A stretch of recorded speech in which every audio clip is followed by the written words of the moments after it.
पण आता 4-13 झालं, पुढची तारीख येते 22 बद्दल काय सांगा?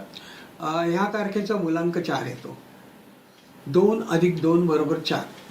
इथे चंद्राचा अमोल खूप येतो आणि त्यातून हा हर्षल बनतो. त्यामुळे याची विविध अंगाने बघायला विविधता असते ना, ती एक वेगळ्या वेगळ्या अंगाने ती तयार झालेली असते. ही माणसं टोकाला जातात, म्हणजे आर्टिस्ट असतील, चांगलं काही म्युझिक आहे म्हणा किंवा चित्रकला आहे म्हणा, त्यात टोक गाठण्याचा प्रयत्न करतात आणि ते यशस्वीही होतात.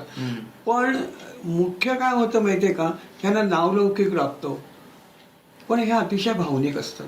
अच्छा. हां, भावनिक म्हणजे काय की काही वेळेवर जर त्यांना कोणी बोलवलं तर वेळेवर जायचं नाही, नाही म्हणून रद्द करून टाकायची अपॉइंटमेंट. त्यामुळे ह्यांच्याकडे ना गोची होते. म्हणजे ह्या माणसाविषयी असं वाटतं ना की अरे हा काय माणूस, हा काय इतक्या संधी येऊन हा माणूस मागे का राहतो. तर त्याला कारण का माहिती आहे, त्यांची मानसिक स्थिती.